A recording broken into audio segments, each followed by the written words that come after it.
We're going very meta today. The True North Senior Fellow and founder Candice Malcolm joins me on True North to talk about her new book, No Border, Justin Trudeau's Assault on Canadian Border Security. Candice Malcolm, my friend and colleague, joins me. Candice, thanks for coming on and congrats on the new book. Thank you so much, Andrew. It's great. I don't think we've done one of these videos in a while, so it's good to catch up and chat a little bit here. For sure, and obviously the timing of this is not coincidental with the election coming up in just a few short weeks, I'd presume, which really lends me to ask you here, what is the real point of this book? Is it to say that immigration is an issue and this is why it's important, or is it really trying to make immigration a political issue for the election?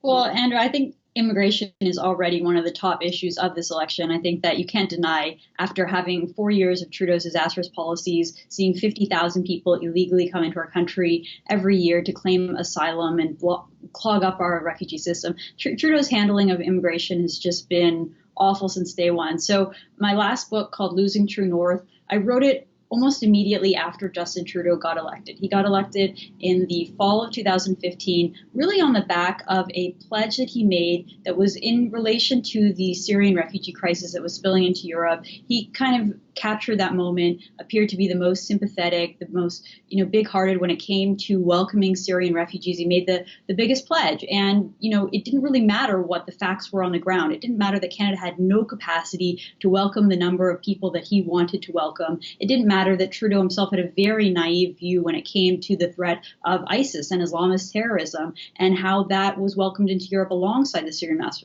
immigration. So Trudeau made this big promise. He captured the hearts and imagination of so many Canadians. I think that was really an important aspect of why he got elected in the first place. And then one of the government's very first moves once they became government was a bill called Bill C-6, which drastically changed the way that someone becomes a Canadian citizenship. So they made it a lot easier. They scrapped the language requirement for anyone over the age of 54. They made it so that you could become a citizen in just 3 years of only living in Canada part-time. And then, of course, they made it so that convicted ISIS and Islamist terrorists, convicted al-Qaeda terrorists, could become Canadian citizens. Because, as Trudeau famously said, he said, a Canadian is a Canadian is a Canadian, even if you're a convicted ISIS terrorist who hates Canada, essentially. So Trudeau dismantled our citizenship program, and I put that book out in early 2016. It was really successful. I think Canadians really cared about what was happening to our country, to our immigration system. And so, that book came out, and I really just felt that over the last 3 years, the things that Trudeau did in his first couple of months was just the tip of the iceberg. There was so much more. There's so much more happening, and that has happened over the last few years. So I felt like it was really important to do a recap and to go through some of those disastrous policies, which we can get to one by one if you want here. But just to kind of do an overview and to say, hey, this is what Trudeau has done over the last 4 years to remind Canadians that the stakes are really high, that when you're the prime minister of this country, you have a huge ability to remake the country, to change the country. And immigration is one of the ways you can do that, one of the most dangerous ways that an irresponsible government can destroy a country. You and I remember talked on my old radio show when that previous book came out, and I recall, first off, it was a great book, but it had a lot of predictions in it. And looking back on it, did you really, when writing this one, go back and remind yourself of, yep, that happened, that happened, that happened? Because I found myself doing that when I was reading this book that's just come out, looking back, and a lot of the things that you warned of have come to pass or are in development right now. Yeah, one of the things that I do, Andrew, just on a regular basis is go through polling data. And it's really interesting because in the 90s and the early 2000s, Canada was different from other kind of Western countries, different from the United States, Australia, the UK, in that most Canadians accept immigration. There hadn't really been kind of a movement in Canadian society of kind of anti-immigration or anti-migration, people that were really skeptical. Overwhelming majorities, like 65, 70% of Canadians welcomed immigration and thought that immigration was good for the country. And at the time, you could compare that to, the United States that had a much, much lower consensus, like 30% of people thought that immigration was good. In Australia and the UK, it was like 50%. And you can see polling over time has just completely flipped. And now Canada is in the exact same situation as these other Western countries, in that Canadians, by and large, don't really want more immigration. And what has changed, what has happened, is that Canadians trust immigration. They know that we're a small population country. We're kind of off in a corner away from a lot of the rest of the world, and we need people. We need people to come and help grow our economy, to help populate some of our northern cities, and to continue the kind of growth that we have. But Canadians only support immigration when it's done legally, when it's done in accordance with the rule of law, when people come in good faith, and when people really want to make a change in their life. They don't just want to come to Canada to live off the system, to enjoy a free ride, to get some of the benefits. If you want to come and become Canadian, you have to work hard. You have to come by the rules, come by the book, do it legally, and then join the Canadian family. Learn English, commit yourself to becoming Canadian, and really, getting that Canadian identity. And a lot of the newcomers that are coming today, they're not interested in that. They're kind of Canadians of convenience. They come because of the passport.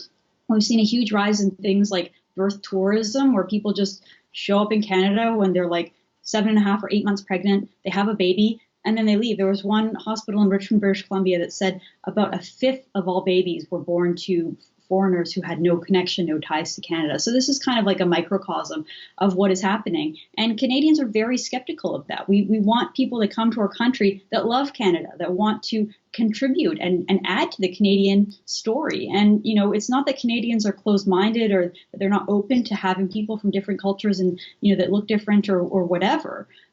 Canadians are open to that. They just don't like it when people do things that are illegal, that don't actually contribute to Canadian society. And I think Trudeau is kind of ignorant of that. He's playing with fire. He loves the idea of being this open, welcoming, loving guy who shows up at the airport to welcome people. But he's not as concerned with the day-to-day nitty-gritty of what it's like. It's really hard to move to a new country and to adapt to a new society. And, you need to provide the support. You need to make sure that you're not letting in so many people that they don't have the chance to adapt. Because if given the choice, if they can just find a little enclave where, they can be around people who look and speak exactly like them, that's going to be a lot easier than getting dropped into, like the middle of Saskatchewan and no one understands your culture, no one speaks your language.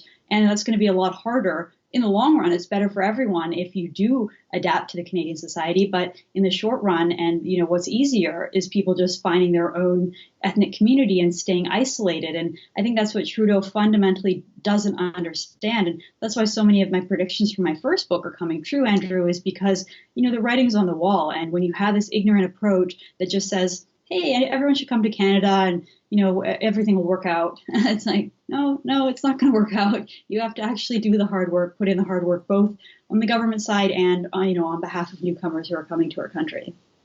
One thing that has really become apparent to me, and I'm sure you've seen this as well, is that the more significant of an issue immigration has gotten in Canada, it's similarly become more and more difficult to have an honest discussion, and certainly the media is shying away from it. And I wanted to have you expand on that thought if you could, because one of the big problems, and we've seen this from the immigration minister calling people that criticize the government's immigration record un-Canadian. We've seen it from the prime minister insulting some woman in Quebec who asked a question about immigration. And this is something that's happening with more and more frequency. How do you think we can break through that? Because we've been given more and more examples of why it's important to talk about this, but there seems to be more and more of a resistance to talking about it. Yeah, it's almost becoming like a joke, like a farce. Like, if someone disagrees with you, you just call them racist. And that's how a liberal thinks they win an argument. I mean, the idea, again, is that this is the reason why Canadians are becoming more and more skeptical, is the approach of people mostly on the political left. It's that if you question this idea, if you are critical, not of the fact that there are different people from different ethnic backgrounds coming to Canada. I don't think that that's the problem that a lot of Canadians have. I think the problem a lot of Canadians have is the cultural fit, whether people are actually going to follow our rule of law. And, I think that the Trudeau government was faced with a dilemma. They realized that Canadians were very unhappy. The majority of Canadians were calling the illegal border crisis a crisis, whereas the immigration minister and the prime minister were denying that it was a crisis and basically saying anyone who was talking about it was just irresponsible and they were fear-mongering. So you have a crisis of illegal immigration. You can either deal with that, deal with the policy and go and kind of like lay down the law and be tough, but that would threaten Trudeau's whole image. So instead of actually addressing the crisis, they tried to address the public relations, the perception of a crisis. And they did that by basically promoting that anyone who talks about this is just a hateful, bigoted person who hates immigration, and they are not welcome in the public sphere. They're not welcome to be part of the conversation. And fortunately for the Trudeau Liberals, the media were all too happy to comply with this. It's really interesting, Andrew. As part of my research in my book, I was going back and looking at immigration data all the way back. I was also looking at immigration news coverage dating back decades. And, there was a consensus among journalists. They would call what was happening illegal immigration. I have a story from 2005 open on my laptop from the Toronto Star that they were talking about how there were 45,000 illegal immigrants who had just disappeared into Canadian society. And they were writing about the phenomenon. You would never see a story like that in the Toronto Star today because they no longer, first of all, they no longer use the term illegal immigration. As soon as the Trudeau government started using the term irregular immigration, which has never been used in the past in Canadian language and the way that Canadians talked about immigration. As soon as they changed to irregular immigration, all the news media fell in line and started doing the exact same thing. The news media started to basically tell every story as if the people who were coming were sympathetic and that Canada had to help them, even if they were bad people, even if they were, drug dealers or gang members. The news media would still paint them as if they were the victim, and somehow it was Canada's responsibility to help these people. And, Trudeau really just, they put pressure on media and made Canadians feel like they really couldn't have this conversation. Because the worst thing that you could be called in our society today is racist. No one wants to be called racist. And most of the people who are worried about Canadian border security are not racist people, but they would shy away from the conversation just because they don't want to be labeled with that really, really disgusting term that, makes you feel like you have no place in the conversation. To that point, people on the right tend to have, in a lot of ways, internalized this. And one example you mentioned earlier, birth tourism. When the Conservative Party of Canada's members at their convention, I think it was last summer, almost a year ago, were discussing a motion on birthright citizenship and whether to put an end to it. This is something that was not a radical concept. Canada is one of just a small handful of developed countries that has birthright citizenship, but even that was really kiboshed by the Conservative leadership. And do you think that this is something that the right needs to do a better job at pushing back on, or do you think it is about choosing your battles because of that media climate we've just been talking about? Well, look, I think that when you're talking about these issues, you do have to be careful. You have to be sensitive. And a lot of people will interpret what you're saying as being kind of like hateful or exclusive of other people. So you have to be careful in your language. I think that there's a lot of examples of people just kind of being brash or mean-spirited or rude in the way they talk about immigration. And you have to be careful for sure. But that said, I think in so many cases, the Conservative Party of Canada, the conservative establishment, is afraid of their own shadow. They don't want to rock the boat. They saw how Kelly Leitch was treated. You remember Kelly Leitch ran for leader of the Conservative Party. She had a couple of ideas that were pretty strong.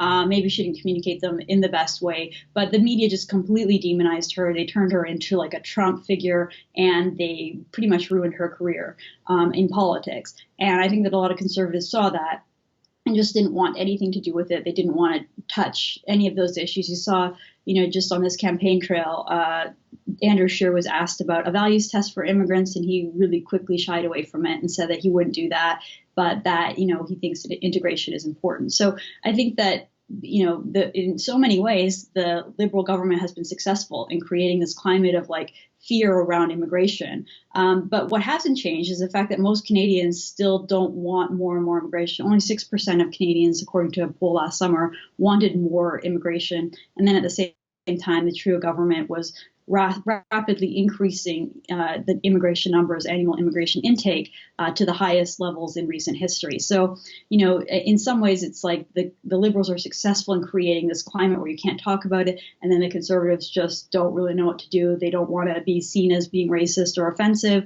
but then at the same time, they haven't really created a different approach or a different vision of Canada from the Liberals. So we're kind of stuck without a lot of leadership. I guess that's why you have Maxime Bernier and his party that is willing to talk about this. And as you see, they're written off, and most of the media absolutely despise them or think that they are actually just a bunch of bigots. And that's what you get for talking about immigration in this country. So again, I think that's why elections are really important, and the more that we have liberals at the helm, the more that we have these people that take Canadian advantages for granted, and that's why they are willing to slash our immigration citizenship requirements, and then also open the border and not do anything to defend the border and to defend our legal immigration system and the integrity of it. But then at the same time, really create this climate of fear where you can't talk about these issues, you can't criticize them, or you'll be disregarded. It's successful, and that's why it's so dangerous, Andrew. When you talk about prescriptions that you'd like to see adopted, when we look at what Trudeau is doing, I think we all can agree much of it needs to stop. The Safe Third Country Act, Roxham Road, all of these issues. But what's worse is that the government has continuously said it's fixing these issues. And you talk about this in your book specifically with Ahmed Hussein going over to, I think it was Nigeria, and not really coming back with any sort of clear record of what he did over there that was supposed to help with the illegal border crossings, or Emmanuel Dubourg speaking to the Haitian community, same sort of thing. So the government has said that it's dealt with this. Are the data showing that? No, I mean, that's the interesting thing is that the number of illegal border crossings has stayed the same. Canada is on track in 2019 to have more asylum seekers than any of the previous year. 2017 broke the record and doubled the previous year for a number of asylum seekers. And then 2018 was even higher, so a new record. And now 2019 is on track to set a new record once again. So the numbers are continuing to grow. The Trudeau government like to create the appearance that they're doing something, but the numbers show something totally different. And you wouldn't really know it as a Canadian unless you were, someone who was really, really interested in this and spending time on the immigration data websites and pulling up all this statistics, because you don't see it reflected in the media. They stop talking about it. So you would assume the problem has been solved, but it hasn't. There's just so many, people from around the world that are still hearing about this idea that you can go to Canada, you can just walk across the border, or you can come up with some kind of a scheme to get to a Canadian airport using false documentation, claim that you're a refugee, just stick your hands in the air, say refugee, and you're guaranteed all the same legal protections as a Canadian, even if you have no claim, even if your claim is completely bogus, you can do that, and you're guaranteed right now the wait time to see an immigration judge is about 5 years. It's about 5 years. So you get 5 years where you get, unlimited handouts, benefits, the exact same stuff as a Canadian who is on welfare, plus even more, because there's other programs like the Interim Federal Health Program, which gives these migrants, free dental care and different kind of drug plans that Canadians don't even get or have to pay out of pocket. It really is. For someone coming from a poor country, that's like a huge boost in their standard of living, even if you're eventually found not to be a real refugee. Canada's basically non-existent at this point. So you have tens of thousands of people who have been rejected or their claims have been abandoned, and they're still living in Canada and, not there legally, they're there illegally. But this is able to carry on. And Andrew, it's not like the solution would be that big. We have laws on the books that could deal with this stuff. We have lots of laws on the books. It's just that Trudeau is choosing not to follow those rules. He's really ignoring them.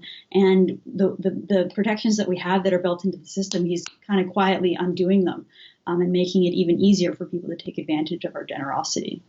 Do you think it would be enough to just return to that Harper and Kenney era of immigration, or do you think that the challenges have gotten to a point where we really need a new, or at the very least renewed, approach to immigration? Well, I think that Harper and Kenney inherited like a real mess in immigration. They spent years trying to fix it. I was there for a short period working for Kenney in the immigration department. I was there for about a year and a half, and I saw kind of the mess that we had. And there's just so many people that take advantage of Canada's generosity, and the Canadian government knows it. The bureaucrats working in the immigration department, they're not naive. A lot of them have worked overseas in consulate offices, and they understand just how valuable a Canadian passport can be and how many people are willing to kind of cheat and steal to get one. The problem I see now is that we just had so many years of mass sustained immigration where people are coming into Canada and they're not really integrating. A lot of people are integrating, a lot of people are not. And so I think it's actually time that we take a pause where we just sort of, slow down the immigration intake, maybe keep it to like essential economic immigrants, people coming specifically with a job and a visa, and then, slow down for a year or two, don't take as many people, and make sure, focus on the people who are already in our country, on the people who are already Canadians, make sure that they are welcomed and that they are learning English and integrating and joining the Canadian family.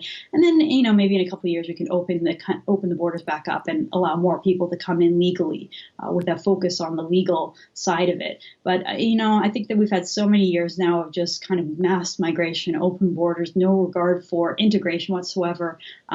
That there's a lot of people in our country that we should be concerned about, and we should make sure that they are part of the Canadian family before we focus on, hey, let's let another 1 million people in, or let's let another 2 million people in, which is the current plan. The book is No Border, Justin Trudeau's Assault on Canadian Border Security. The author, True North founder, and fellow Candice Malcolm. Candice, thanks for the time, and again, congrats on the new book. All right, thank you so much, Andrew.